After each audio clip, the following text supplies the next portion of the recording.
राधे राधे, हरे कृष्ण। पुरुषोत्तम भगवान की जय। आज आप सभी सुनेंगे पुरुषोत्तम मास अर्थात अधिक मास महत्व अध्याय 3। हे नारद जी, जो कुछ भगवान कृष्ण ने राजा युधिष्ठिर से कहा वही मैं तुमसे कहता हूँ।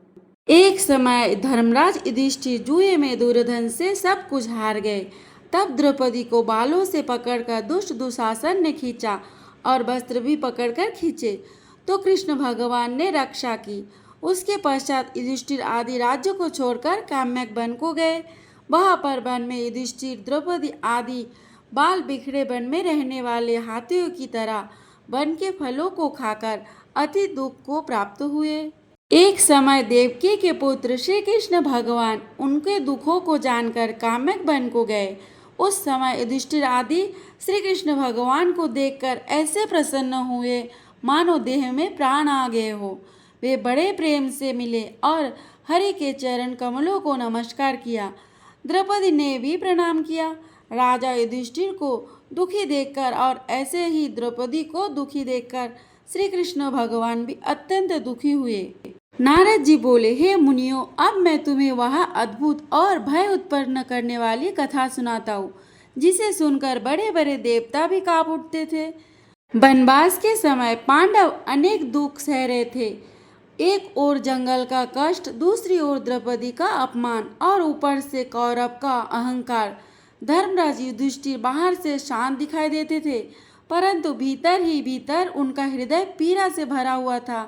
भीम बार बार क्रोध में कहते, भैया अब बहुत हो गया, मैं अभी हस्तिनापुर जाकर दुर्योधन और दुशासन का वध कर दूं। किंतु युधिष्ठिर उन्हें धैर्य रखने को कहते। अर्जुन भगवान श्री कृष्ण का ध्यान करते रहते। द्रौपदी जब भी उस सभा का स्मरण करती उनकी आंखों से आंसू बहने लगते। एक दिन भगवान श्री कृष्ण पांडव से मिलने वन में गए और भगवान को देखते सभी पांडव भाव विभोर हो उठे। युधिष्ठिर ने हाथ जोड़ के भगवान का स्वागत किया। अर्जुन ने प्रेम से उनके चरण पकड़े। द्रौपदी की आंखें नम हो गई। भगवान कृष्ण ने जब पांडवों की ऐसी अवस्था देखी तो उनका हृदय करुणा से भर उठा। किंतु जैसे ही उन्हें द्रौपदी के अपमान की घटना स्मरण हुई, भगवान का मुख क्रोध से लाल हो उठा। उनकी आंखों में अग्नि के समान तेज प्रकट होने लगा। ऐसा प्रतीत होने लगा मानो स्वयं प्रलय काल आ गया हो। भगवान का स्वर गंभीर हो गया और वे बोले, जिस अधर्म सभा में धर्म का अपमान हुआ है, जहाँ एक नारी की लज्जा लूटने का प्रयास किया गया है, जहाँ सत्य मौन खड़ा रहा और उस अधर्म का विनाश निश्चित है। भगवान का क्रोध इतना भयंकर हो गया कि संपूर्ण वन कांपने लगा। वायु वेग से बहने लगी, आकाश में बादल गरजने लगे।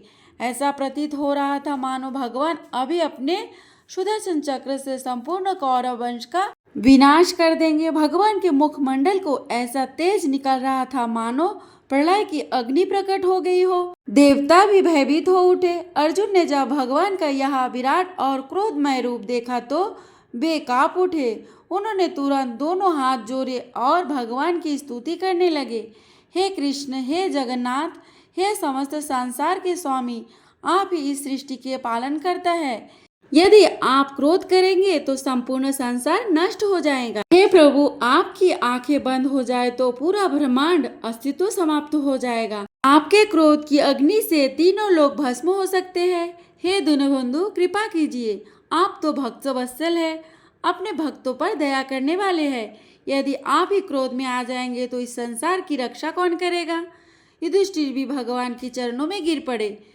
बोले, हे माधव, दुर्योधन और उसके भाइयों ने पाप अवश्य किया है किंतु अभी धैर्य रखना ही उचित है।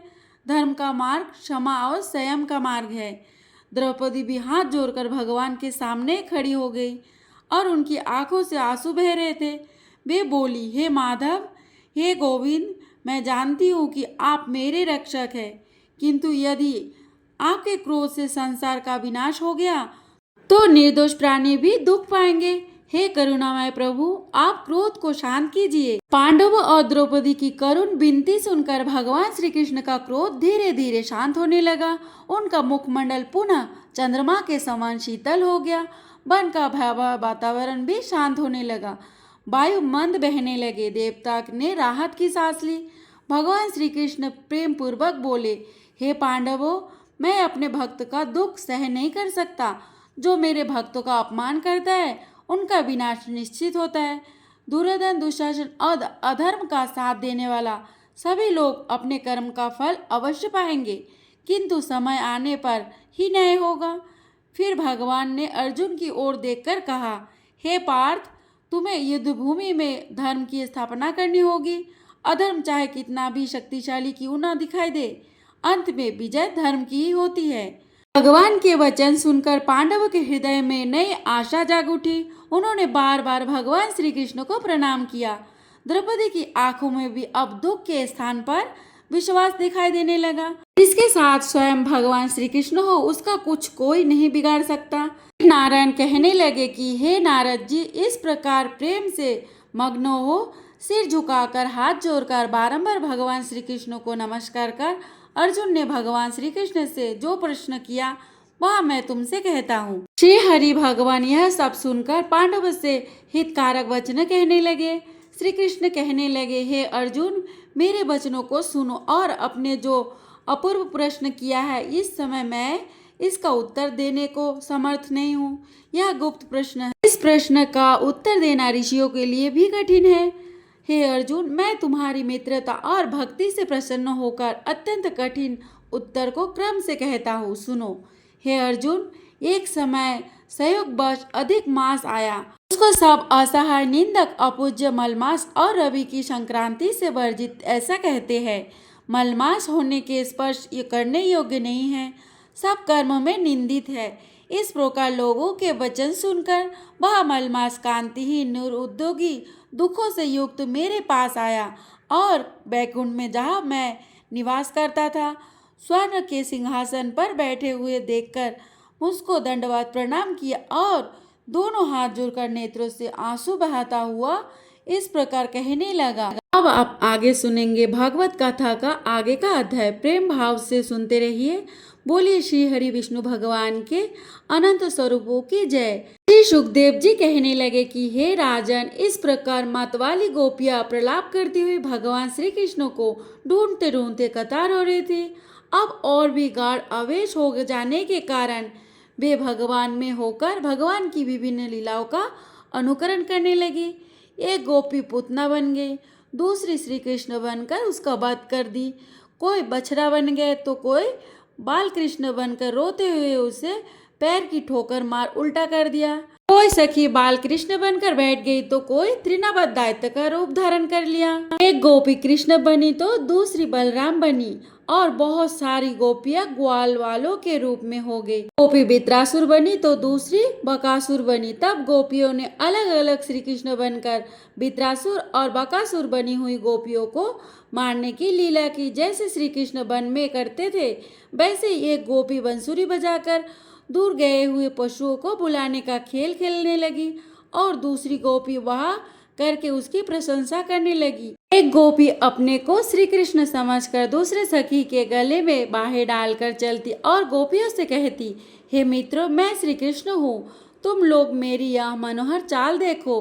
कोई गोपी श्री कृष्ण बनकर कहते, अरे ब्रिजवासियों, तुम अंधे पानी से मत डरो, मैंने उससे बचने का उपाय निकाल लिया है। ऐसा कहकर गोवर्धन धारण करने का अनुकरण करती हुई वह अपनी ओढ़नी उड़ाकर ऊपर तान लेती। एक गोपी कालिया नाग बनी तो दूसरी श्री कृष्ण बनकर उसके सिर पर पैर रखकर चढ़ी चढ़ी बोलने लगी कि अरे दुष्ट सांप, तू यहाँ से चला जा, दुष्टों का दमन करने के लिए ही उत्पन्न हुआ हूँ।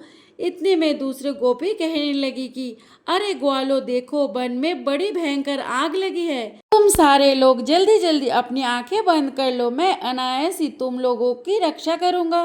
तभी एक गोपी यशोदा बनी, दूसरी कान्हा बनी। यशोदा मैया ने फूलों की माला से श्री कृष्ण को ओखल से बांध दिया। वह श्री कृष्ण बनी हुई सुंदरी गोपी हाथ से मुंह ढककर भय की नकल करने लगी, ठीक वैसे ही जैसे कान्हा जी करते थे। इस प्रकार लीला करते करते गोपियां वृंदावन के वृक्ष और लता आदि से फिर कान्हा जी का पता पूछने लगी। तभी उसी समय उन्हें एक स्थान पर वन के चरण चिन्ह दिखाई दिए तो वे आपस में कहने लगी, अवश्य यह चरण चिन्ह उदार शिरोमणि नंद नंदन श्याम सुंदर के हैं, क्योंकि इनमें ध्वज, कमल, वृक्ष, अंकुश और जो आदि के चिन्ह स्पष्ट दिखाई दे रहे हैं। उन्हें चरण चिन्ह के द्वारा गोपियां भगवान को ढूंढती हुई आगे बढ़ने लगी। तब उन्हें श्री कृष्ण के साथ किसी ब्रज युवती के चरण चिन्ह दिखाई पड़े, तो यह देखकर सारी गोपियां व्याकुल हो गई और आपस में कहने लगी कि जैसे हस्ती अपने प्रियतम गजराज के साथ गई हो, वैसे ही नंद नंदन श्याम सुंदर के साथ इनके कंधे पर हाथ रखकर चलने वाली किस बड़े भारिनी की यहाँ चरण के चिन्ह हैं। कान्हा जी हम सबको इस तरह छोड़कर उसे साथ लेकर चले गए। अवश्य सर्वशक्तिमान भगवान श्री कृष्ण यहाँ राधिका होगी, इसलिए इस पर प्रसन्न होकर हमारे प्राण प्रिय श्याम सुंदर ने हमें छोड़ दिया और इसे एकांत में लेकर चले गए। तभी दूसरी ओर कहती कि प्यारे सखियों, भगवान श्री कृष्ण अपने चरण कमल से जिस रज का स्पर्श कर देते हैं वह धन्य हो जाता है, उसका भाग्य है, क्योंकि ब्रह्मा, शंकर और लक्ष्मी आदि भी अपने अशुभ नष्ट करने के लिए उस रज को अपने सिर पर धारण करते हैं। तभी दूसरी ओर कहने लगती है कि सखियों, चाहे कुछ भी हो, जो सखी हमारे सब कुछ होने वाले श्री कृष्ण को एकांत में ले जाकर अकेले उनकी सुधा क्या रस पी रहे हो, इस गोपी के उबारे हुए चरण चिन्ह तो हमारे हृदय में बड़ा ही शोभ उत्पन्न कर रहे हैं। तभी दूसरी ओर कहने लगी, सखियों देखो, यहाँ पर तो उस गोपी के पैर दिखाई नहीं दे रहे हैं, कान्हा जी के अकेले के पैर है। लगता है कि हमारे प्यारे श्याम सुंदर ने देखा होगा कि यह तो थक गई और उनके चरण कमल के पास भी नोक गड़ती हुई होगी, इसलिए जरूर उन्होंने उसे अपने कंधे पर चढ़ा लिया होगा। तभी दूसरी ओर कहने लगती है कि अरे प्यारी सखियों देखो, यहाँ पर श्री कृष्ण के चरण चिन्ह अधिक गहरी बालू में धंसे हुए हैं। इससे तो साफ पता चलता है कि यहाँ पर वे किसी भारी वस्तु को उठाकर चल रहे हो, उसी के बीच बोझ से उनके पैर जमीन में धंस गए हो। उस कामिन ने अपने प्रियतमा को अपने कंधे पर चढ़ा लिया होगा। देखो वह कितनी भागिन है और हम कितनी अभागिन है। मेरा तो यह सोच सोच कर हृदय जल रहा है।